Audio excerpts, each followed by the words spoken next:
بسم اللہ الرحمن الرحیم نحمدہ ونصلی علی رسولہ الکریم اما بعد۔ گزشتہ جمعوں میں بھی یہ بات بتلائی جاتی رہی اور اس وقت بھی اس کا اعادہ کرنا مقصد ہے کہ جتنا زبردست اور طاقتور سیلاب ہوتا ہے اتنا ہی مضبوط بند باندھنا پڑتا ہے۔ اس وقت الحاد کا، بے دینی کا، ضلالت اور گمراہی کا، بدعقیدگیوں کا زبردست سیلاب مسلم معاشرے کی طرف متوجہ ہے۔ اگر مسلمان اپنے گھروں میں، اپنے ماحول میں، اپنی تہذیب میں اسلام کا مضبوط بند نہیں باندھیں گے تو اس کے اثرات سے اپنے آپ کو بچا نہیں سکیں گے۔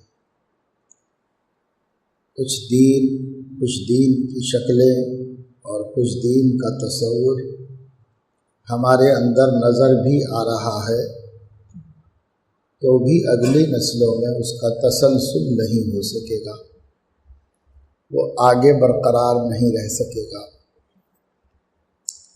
اس لیے اس کی طرف توجہ دینے کی ہر مسلمان کو ضرورت ہے۔ اس دور میں بالخصوص اس کی طرف توجہ کرنے کی ضرورت ہے۔ بہت سی چیزوں کو ہم لوگ اس میں کیا حرج ہے کہ نظر کر دیتے ہیں اور گنجائش کے حوالے کر دیتے ہیں، پھر نتیجہ یہ ہوتا ہے کہ رفتہ رفتہ کوئی چیز بھی باقی نہیں رہتی، سب ہی ختم ہو جاتی۔ جیسے مثال کے طور پر ایک آدمی، اس کے سامنے کوئی چیز رکھی ہوئی ہو اور وہ اس میں سے چھوٹی چھوٹی چیزوں کو ڈھونڈ کر کے نکال دے۔ مثلا برتن میں کوئی غلہ رکھا ہوا، اس کے چھوٹے چھوٹے دانے، جب یہ چھوٹے چھوٹے دانوں کی کیا ضرورت ہے، اس لیے چھوٹے چھوٹے دانے چن کے نکال دیں تو جتنے چھوٹے ہیں وہ نکل جائیں گے۔ اس کے نکل جانے کے بعد اب جو بچے ہوئے ہوں گے اس میں بہت سے چھوٹے چھوٹے نظر آئیں گے، پھر وہ ان چھوٹے چھوٹوں کو چن دے گا۔ جب یہ ہو جائے گا، جب تیسری مرتبہ نظر ڈالے گا، اب بھی بڑوں کے مقابلے میں کچھ چھوٹے چھوٹے نظر آئیں گے، پھر وہ ان چھوٹے چھوٹوں کو نکالے گا۔ آخر میں کیا بچے گا اس میں؟ آخر میں کچھ بھی نہیں بچے گا۔ اسی طریقے سے دین کی بہت سی باتوں کو جو اپنے بڑوں سے، سلف سے، متقدمین سے دین میں دین ہی سمجھ کر چلائی جا رہی تھی اور چلی آ رہی تھی، اگر آپ چن چن کے یہ تو چھوٹی سی بات ہے، یہ چھوٹی سی بات ہے، یوں نکالتے رہو گے وہ پورے ختم ہو جائیں گے۔ اب اس کے بعد بھی چھوٹے چھوٹے نظر آتے رہیں گے، ان بھی چھوٹی باتوں کو ختم کرو گے، پھر چھوٹی چھوٹی باتیں نظر آئیں گی۔ نتیجہ یہ ہوگا کہ پھر دین کیا بچ کے رہ جائے گا، سبھی ختم ہو جائے گا۔ اس لیے صحیح طریقہ وہ ہے جو ہمارے بڑوں کا تھا۔ ہمارے بڑوں کا طریقہ یہ تھا کہ وہ چھوٹی کو بھی بڑی سمجھ کے رکھ لیتے تھے، بھئی یہ بھی دین ہے، اس کو نہ چھوڑو۔ جب یہ ہمارے بڑوں نے دین سمجھا ہے تو اس کو دین ہے، اس کو بھی رہنے دو۔ یوں اس کو بھی باقی رکھیں گے تو پھر باقی رہ جائیں گی بڑی بڑی باتیں بھی۔ اگر بعض چھوٹی باتوں کو چھوٹی سمجھ کر ہم نظر انداز کر دیں گے تو پھر اس کے بعد جو بچے گا اس میں بھی چھوٹی باتیں ہوں گی، پھر جرت ہو جائے گی یہ چھوٹی باتیں کیا ہے بھائی، ان کو چھوڑو، وہ بھی نکل جائیں گی۔ یعنی یوں سمجھیے کہ پہلے نکل جائے گی مندوب اور مستحسن چیزیں کہ دین میں اس کو اچھا سمجھ کر رکھا گیا، اب وہ نکل گئی وہ نکل گئیں تو اس کے بعد میں پھر نفلیں نکل جائیں گی، نفل چیزیں نکل جائیں گی تو پھر اس کے بعد سنتیں نکلیں گی۔ سنتیں حقیر نظر آ رہی تھیں وہ ختم کر دی تو واجبات حقیر نظر آئیں گی، ارے یہ واجب ہے فرض تو نہیں ہے نا، تو پہلے سنت بھی نہیں ہے سمجھ کے چھوڑا تھا مستحبات کو، مستحبات نکل گئے، سنن غیر موقدہ نکل گئی، پھر موقدہ بھی نکل گئی، اب واجب پر باری آئے گی واجب بھی نکلیں گے، اب لے دے کے فرض بچے گا، وہ فرض بھی کب تک رہے گا خدا جانے، وہ بھی کبھی ختم ہو جائے گا۔ اگر بند وہی لگاتے اور اسی وقت کے خیال کی تردید کر دیتے ہیں تو پھر یہاں دین فرض بھی محفوظ رہتا، واجب بھی محفوظ رہتے، سنتیں بھی محفوظ رہتی، سب محفوظ رہتے۔ اس لیے جو غلطی ہم سے ہوتی ہے وہ یہ ہے کہ ہم کہتے ہیں کہ صاحب یہ کوئی ضروری تو نہیں ہے، یہ کوئی ضروری تو نہیں ہے۔ حکیم الاسلام حضرت مولانا قاری طیب صاحب رحمۃ اللہ علیہ کے مواعظ میں ایک مثال ہے کہ ایک آدمی تھا کاہل غافل قسم کا، لیٹا ہوا تھا چارپائی پر، تو گھر میں صحن میں سانپ نظر آیا، لوگوں نے کہا سانپ آیا سانپ آیا، تو وہ کہنے لگا آئے تو آنے دو نا، کیا کرنا ہے آپ کو، کیا چھیڑنا ہے آپ کو، کیا تکلیف ہے؟ تو وہ اندر داخل ہو گیا، دہلان میں آ گیا، تو اس نے کہا کہ بھائی دہلان میں یہ تو آیا ہے نا، ہمیں کیا نقصان پہنچا رہا ہے، رہنے دو چھوڑو۔ وہ کمرے میں آ گیا، جب اس سے کہا گیا کمرے میں آ گیا تو کیا حرج ہے، کمرے میں آ گیا ہے تو کیا ہے، تو چارپائی پہ چڑھنے لگا، تو کہنے لگا بھائی اس میں کیا حرج ہے، چارپائی پہ ہم لیٹے وہ بھی لیٹ جائے گا کر۔ بالآخر اس نے ڈس دیا اور موصوف ختم ہو گئے، اور اس میں کیا حرج ہے، اس میں کیا حرج ہے کہتے رہے۔ تو حضرت حکیم الاسلام رحمۃ اللہ علیہ نے یہ مثال دے کر فرمایا کہ لوگ اسی طریقے سے دین میں اپنے کو نفس و شیطان کے ڈسنے تک انتظار کرتے ہیں، اس میں کیا حرج ہے، اس میں کیا حرج ہے، اس میں کیا حرج ہے، اس میں کیا حرج ہے، یہ چھوڑا وہ چھوڑا وہ چھوڑا، آخر ضروری چیزیں فرائض تک ختم ہونے لگی اور حرام میں ابتلا تک ہونے لگا۔ تو عقل مندی کا طریقہ یہی ہے کہ وہیں سے آدمی بریک لگائے، شروع ہی سے، تو دین بچے گا، محفوظ رہے گا۔ آج بس اس کو اعادہ کرنے کی ضرورت ہے، جو ہمارے سلف کا طریقہ تھا، بڑوں کا طریقہ تھا کہ اس کو ہم اعادہ کریں اور چھوٹی چیز کو دین کی چھوٹی نہ سمجھیں۔ وہاں سے اگر ہم کام کرتے رہیں گے تو آہستہ آہستہ پھر دین زندہ ہوگا، دین۔ اور اسی کو حضور اکرم صلی اللہ علیہ وسلم نے حضرت عائشہ رضی اللہ تعالیٰ عنہا سے فرمایا، ایاکی و محقرات الذنوب، چھوٹے چھوٹے گناہوں سے بھی بچتی رہا کرو، اس لیے کہ اس کا بھی مواخذہ ہونے والا ہے۔ یہ حضور علیہ السلام نے ان سے فرمایا۔ تو کیوں فرمایا؟ کہ ایک تو خیر الحمدللہ ان کے گھروں میں بڑے بڑے ہوتے ہی نہیں تھے، تو حضور علیہ السلام نے چھوٹے چھوٹے سے، یا یہ فرماتے ہیں کہ شارحین حدیث کہ جس کو نفس ہلکا کر کے دکھاتا ہے اس سے بچتے رہو، نفس کو معمولی کر کے بتاتا ہے یہ کیا کوئی خاص بات نہیں، خلاف اولا ہے، اس میں کیا حرج ہے، اب بس وہاں سے جو اس کو پھسلائے گا پھر اس پھسلن کی کوئی انتہا نہیں ہوگی، اور آدمی بالآخر جا کر کے بڑے بڑے گناہوں میں مبتلا ہو جائے گا اور پرواہ نہیں کرے گا اس کا نفس، چلنے تو چلتا ہے، یہ بھی چلتا ہے، یہ بھی چلتا ہے۔ تو یہ ہونا چاہیے ہم کو فکر، کیونکہ اب کوشش اس بات کی جا رہی ہے کہ ہمارا دین عقیدہ بھی محفوظ نہ رہے، اس بات کی کوشش کی جا رہی ہے۔ آپ بھی آ جاؤ نا ادھر مجلس میں، آپ یہاں شریک ہیں تو شریک رہو، علیحدہ رہو گے اللہ تعالیٰ علیحدہ کا حکم لگائے گا۔ تو اس کے اندر اہمیت دینے کی اب ضرورت ہے، کوشش کی جائے۔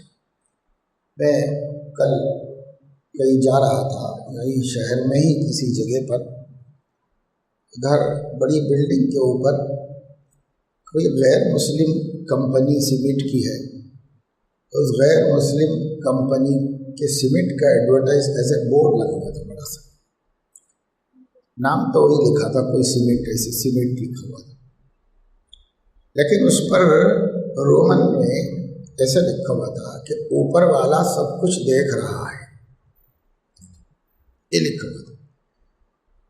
اب وہ کیا ایڈورٹائز کرنا چاہ رہا اللہ عالم ہمیں نہیں معلوم، لیکن وہاں لکھا ہوا تھا اوپر والا سب کچھ دیکھ رہا ہے، ایسے لکھا۔ تو میں پھر ایک مرتبہ دیکھا کہ بھئی یہ لکھنے کی کیا ضرورت پیش آئی، یہ تو ہمارا عقیدہ ہے۔ تو اوپر ذرا غور سے دیکھا تو اوپر کی طرف ایک کیمرہ بنا ہوا تھا، ممکن ہے وہی، اب پھر بھی کیا مفہوم ہے سیمنٹ سے، اس کا کیا تعلق ہے تو مجھے سمجھ میں نہیں آیا، لیکن اس قسم کی باتیں جب نظروں میں پڑتی ہیں، کانوں میں پڑتی ہیں، اپنا اعتقاد تو خراب ہوتا ہے۔ اب ایک پہلے سے چلی آ رہی ہے بات کہ اوپر والا دیکھ رہا ہے، اوپر والا سب کچھ دیکھ رہا ہے، یہ بات کہاں سے چل رہی ہے؟ یہ بات مسلمانوں میں سے چل رہی ہے، ہمارے عقیدے کے طور پہ چل رہی ہے، اور اتنی یہ بات پھیلی کہ غیر مسلم بھی اسی مفہوم میں مانتا ہے کہ اللہ تعالیٰ دیکھ رہا ہے۔ غیر مسلموں کے ذہن میں بھی یہ آتا ہے جب کوئی مسلمان بولتے ہیں، یا کبھی کبھی غیر مسلم بھی بولتے ہیں، دیکھو بھائی بے ایمانی مت کرو، اوپر والا سب دیکھ رہا ہے، ایسے بولتے ہیں۔ لیکن ہمارے اس اعتقاد کی بات کو ایک کیمرے کے ساتھ جوڑ کر کے پیش کر دیا جانے میں ہم نہیں سمجھ سکتے کہ وہ کسی ایڈورٹائز کی مصلحت سے ہے، بلکہ اس کے پیچھے یہ سازش ہو سکتی ہے کہ ہماری نئی نسل کو اللہ تعالیٰ کے دیکھنے کا یقین ختم ہو جائے، اور وہ کیمروں کی نگرانی سے ہی ڈرے، انہی چیزوں سے ڈرے۔ اللہ سے جو ڈرتے تھے یہ جملہ بول کے کہ اوپر والا سب کچھ دیکھ رہا ہے، یہ جملہ بول کر جو اللہ کے دیکھنے کا ڈر تھا اس کو بدل دینا چاہتے ہیں۔ کوئی راستہ، کوئی تدبیر، کوئی شکل چھوڑی نہیں جا رہی ہے ایمان اور اسلام کے عقیدوں کو مٹانے کی۔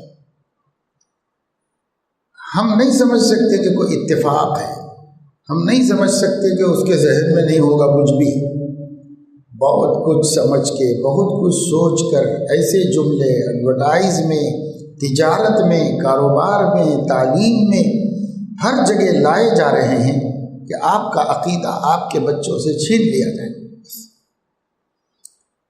توحید ختم ہو جائے، خوف خدا ختم ہو جائے، اللہ رسول سے جو اندیکھی محبت ہے یہ ختم ہو جائے۔ کیونکہ کسی مسلمان نے اللہ کو نہیں دیکھا، کسی مسلمان کے بچے نے نہیں دیکھا، لیکن ڈرتا ہے اللہ سے کہ اللہ دیکھ رہا ہے، اللہ سے ڈرتا ہے۔ یہ عقیدہ ماحول سے مل گیا، یہ عقیدہ گھر سے مل گیا۔ ابھی اس بچے نے مشق نہیں کی کہ یہ عقیدہ کیا ہے، سمجھتا بھی نہیں کہ یہ عقیدہ کیا ہے، اللہ کے دیکھنے کی قدرت کا اسے علم بھی نہیں ہے، لیکن مسلمان کا بچہ کہتا ہے کہ اللہ دیکھ رہا ہے، اللہ رب العزت کا ڈر اس کے دل میں ہے۔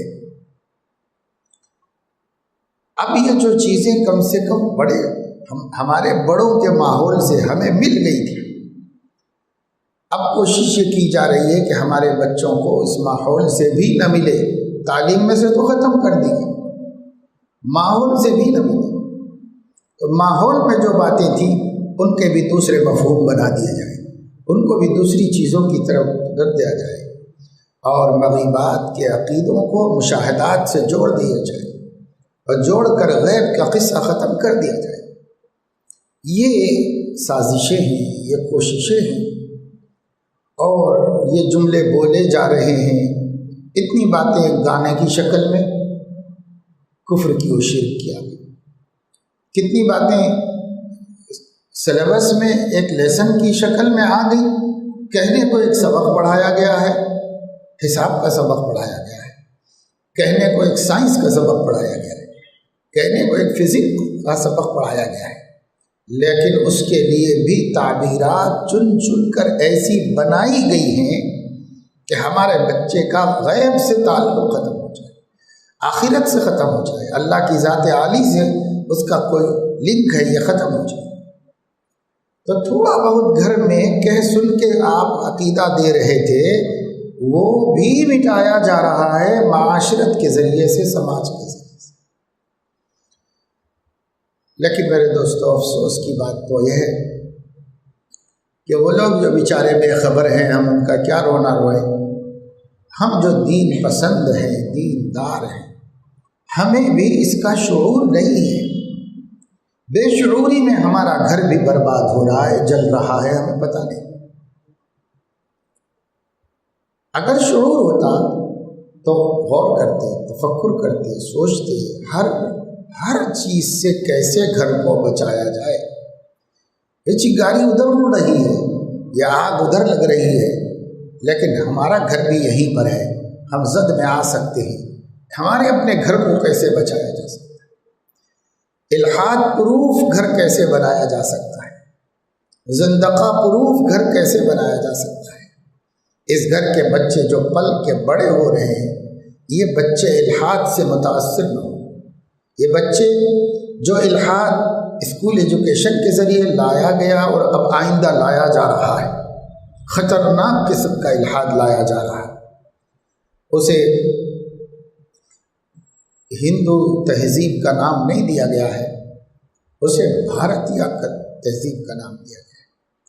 بھارتی تہذیب کے نام سے جو کچھ لایا جا رہا ہے،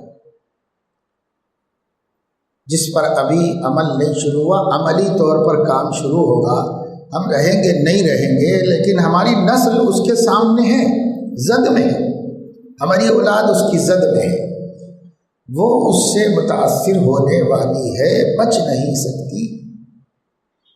آپ کو پڑھانا بھی ضروری ہے کہ ملک میں 100% تعلیم کو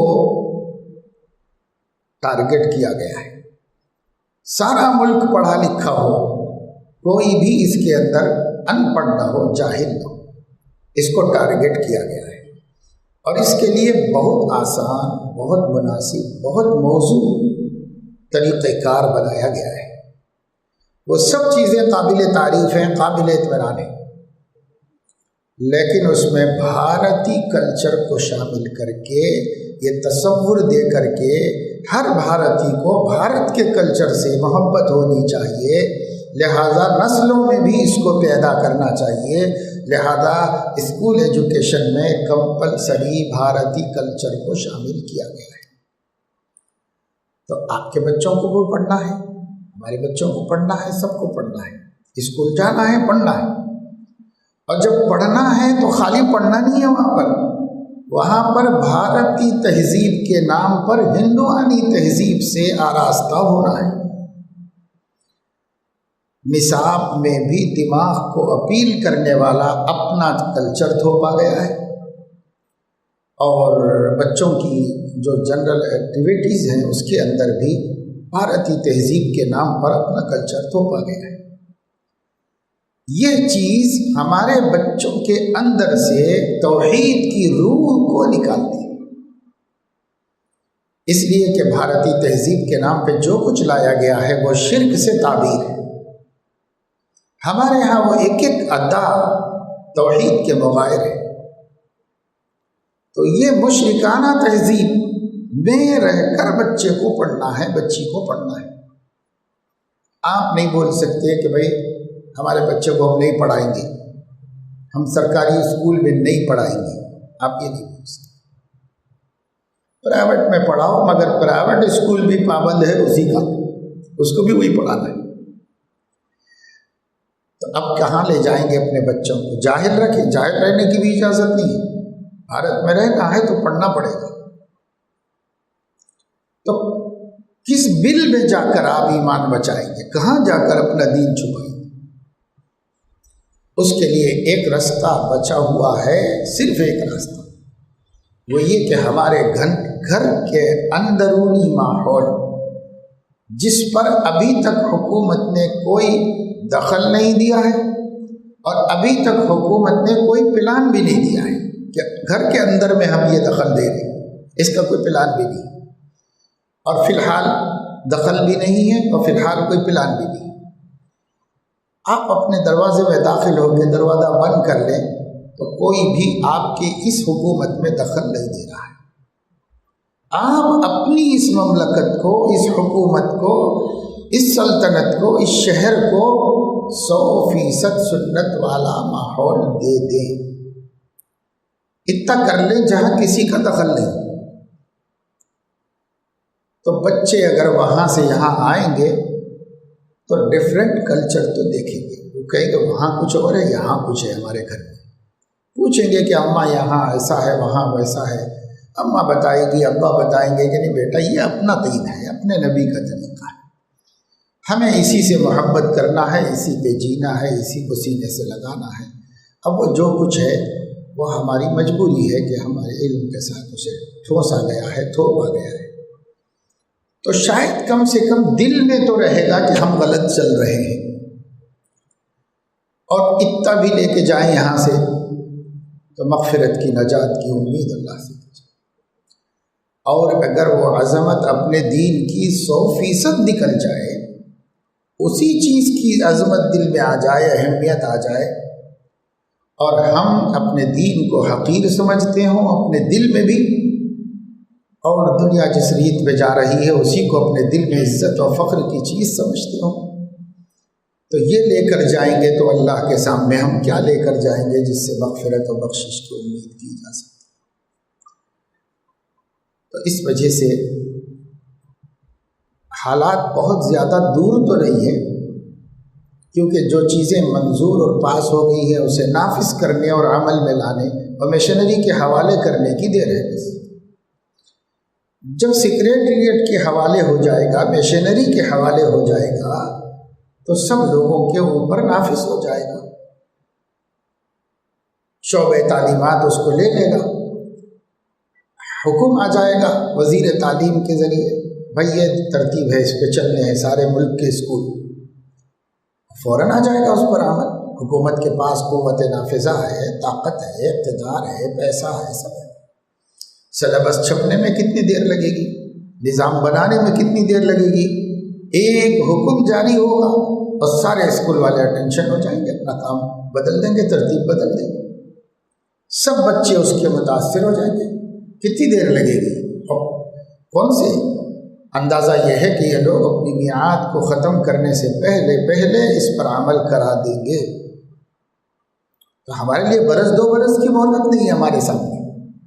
اپنے بچوں کو ایک خاص عقیدے کا پابند کرنا، اپنے بچوں کے گٹی میں توحید گھول کے ڈال دینا، اپنے بچوں کو صحابہ کرام اور نبی کریم صلی اللہ علیہ وسلم کی مبارک سیرت کو سنا کر، واقعات کو سنا کر طبیعت میں اس کی حرص پیدا کر دینا اور اس کا شوق پیدا کر دینا۔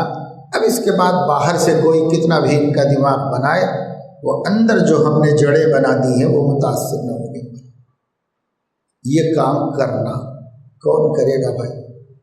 ہمارے گھر کی عورت کو توحید نہیں معلوم، ہمارے گھر کی عورت کو رسالت کا مرتبہ نہیں معلوم کیا ہے، نبی پاک صلی اللہ علیہ وسلم کی سیرت و سنت سے واقف نہیں، فقہ کے احکام سے واقف نہیں،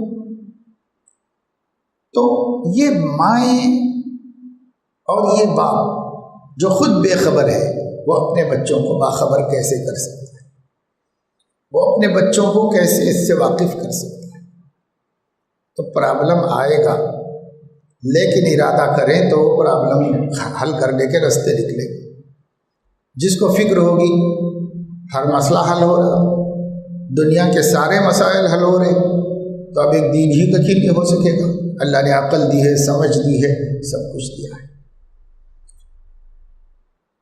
لیکن ہم لوگوں کی جو بے حسی ہے، اس بے حسی کو دیکھ کر خطرہ محسوس ہوتا ہے کہ ہم حالات کے حوالے اپنی نسلوں کو کر دیں، اس کا خطرہ محسوس ہوتا ہے، کیونکہ بے حسی نظر آتی ہے کہ ہم لوگوں میں بے حسی ہے، کچھ زیادہ پرواہ نہیں، ارے اس میں کیا حرج ہے، ارے اس میں کیا حرج ہے، ارے اتنی بھی سختی نہیں ہے اسلام میں، ارے اتنا بھی وہ نہیں ہے اسلام میں، ایسے۔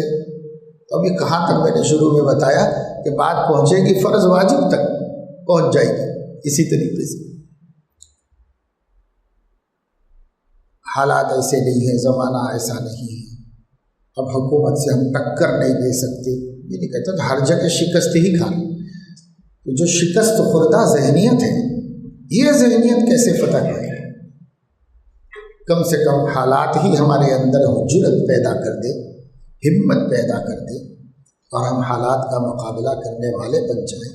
اتنا ہمارے دل میں حوصلہ ہو کہ ہم اپنی نسلوں کو ایسا بنا دیں گے، آسمان توڑ کے لانے دو حکومت کو، لیکن ہمارے گھر میں کفر نہیں لا سکتے، شرک نہیں لا سکتے، ہمارے ہاں ہمارے نبی کے خلاف نفرت نعوذ باللہ لا ہی نہیں سکتے۔ لیکن اس کو آپ بڑی بات نہ سمجھیے، کل ہمارے بچے بھی فرانس کے ساتھ کھڑے ہوں گے، اس کو بڑی بات مت سمجھیے۔ کہہ رہے ہیں لوگ ہمارا پڑوسی ملک ہے اور دوسرے ممالک ہیں، عرب ممالک ہیں، لوگ بول رہے ہیں کہ بھائی کیا ضرورت ہے آپ کو ایجیٹیشن کرنے کی، کیا ضرورت ہے آپ کسی کو کچھ بولنے کی، اس کا دین اس کے ساتھ ہے، آپ کا دین آپ کے ساتھ ہے۔ تو وہ آپ کے سر پہ چٹنی پیسے گا تب آپ کو سمجھ میں آئے گا کیا۔ اب بے حسی یہاں تک پیدا ہو گئی کہ ہم بولے بھی کیوں، ہم دکھ کا اظہار بھی کیوں کریں؟ سامنے والا بھی بول رہا ہے کہ ہم تمہاری پٹائی کریں گے، تم اف مت بولنا، تمہارا حق نہیں ہے تم کو کچھ بولنے۔ ہم بھی یہی بول رہے ہیں کہ ہم کیوں اف بولیں، کیوں ہم دکھ کا اظہار کریں۔ تو جب حس اتنی بے حسی پیدا ہوتی چلی جائے گی کہ کوئی پرواہ نہیں ہوگی، ایک وقت کا کھانا تو چھوڑو اس غم میں کہ ہمارے آقا کی توہین ہوگی، ایک نوالا تو کم کرو، ہمارے آقا کی توہین ہوئی، وہ کیا کریں گے؟ عیش و عشرت بھی ہم چھوڑنے کے لیے تیار ہیں، ہم کوئی رسم و رواج بھی چھوڑنے کے لیے تیار ہیں۔ حکیم الامت حضرت مولانا اشرف علی تھانوی رحمۃ اللہ علیہ میں اور شیخ الاسلام حضرت مولانا حسین احمد مدنی رحمۃ اللہ علیہ میں ایک سیاسی مسئلے کو لے کر شدید اختلاف تھا۔ مسلک وسلک تو سب ایک ہی تھا، دین ایک ہی تھا، سب ایک ہی، لیکن ایک سیاسی اس وقت کے زوردار مسئلے کو لے کر دونوں کے درمیان میں شدید اختلاف تھا، دونوں دو کناروں پر تھے۔ تو چھوٹے لوگوں نے ماحول کو بہت خراب کیا اور بہت زیادہ اس میں تشدد پیدا۔ حضرت تھانوی رحمۃ اللہ علیہ فرماتے ہیں کہ شیخ الاسلام رحمۃ اللہ علیہ گئے تھے، سعودی عرب میں تھے، اس وقت سعودی عرب نہیں تھا، حجاز مقدس کہلاتا تھا، وہاں پر تھے، اور مکہ کے گورنر نے انہیں گرفتار کر کے انگریزوں کے حوالے کر دیا۔ حضرت شیخ الاسلام، حضرت شیخ الہند ان کے رفقا کے ساتھ مالٹا کے جیل پہ بھیج دی۔ اس کی خبر ہندوستان آئی، حضرت تھانوی رحمۃ اللہ علیہ دوپہر کا کھانا کھا رہے بیٹھے تھے دسترخوان پہ، یہ خبر پہنچی کہ حضرت شیخ الہند شیخ الاسلام گرفتار کر لیے۔ حضرت تھانوی رحمۃ اللہ علیہ کو بہت افسوس ہوا اور فرماتے ہیں کہ میں کھانا کھا نہیں سکا، کھانے کے لیے بیٹھا تھا پر کھانا کھا نہیں سکا، کھانا چھوڑ دیا کیونکہ دل بہت دکھی ہو گیا۔ اور یہ فرما رہے ہیں آگے کہ میں بھی نہیں سمجھتا تھا کہ مجھے مولانا سے اتنی محبت ہے، لیکن اس وقت سمجھ میں آیا کہ مولانا سے مجھے اتنی محبت ہے کہ میں کھانا نہیں کھا سکا ان کی گرفتاری کو۔ یہ اپنے زمانے کے ہم عصر عالم کے بارے میں، اور میرے اور آپ کا مسئلہ یہ ہے کہ ہم عصر عالم نہیں، استاد نہیں، پیر نہیں، ولی نہیں، امام الانبیاء صلی اللہ علیہ وسلم۔ تو کچھ ہوتا ہے کہ ہم لوگوں کو بھی اثر تو ہوتا کچھ بھی نہیں ہے، صرف باتیں زبانی جمع خرچ ہو۔ خیر، پھر بھی جو تکلیف ہوئی وہ ایمان کی علامت ہے، جو افسوس ہوا وہ ایمان کی علامت ہے۔ لیکن ہم یہ کہہ رہے ہیں کہ یہ بے حسی اسی طرح رہی تو یہ جو بچے ہیں نا وہ تب نہیں بولیں گے، وہ کہیں گے کہ یہ بھی کوئی بات ہے کیا، ہوا بولتے ہیں، میں کسی کو گالی دیتا ہوں، کوئی مجھے گالی دیا کسی کو، تم اس میں کیا بری بات ہے، یہی کہیں گے، اور قصہ ختم ہو جائے گا، جو حس کی رمق باقی ہے یہ بھی ختم ہو جائے گی، مٹ جائے گی۔ اگر ہم اپنے گھروں کے ماحول کو نہیں بدلیں گے اور اپنے بچوں پر ایمان و یقین کے بنانے کی محنت نہیں کریں گے، تو ہماری اس مجلس میں ہفتہ واری 2-3 مجلسوں سے بس اسی کا مذاکرہ ہو رہا ہے، کیونکہ مذاکرے سے برکت ہے، بات تازہ رہتی ہے، کچھ کرنے کی توفیق نہیں۔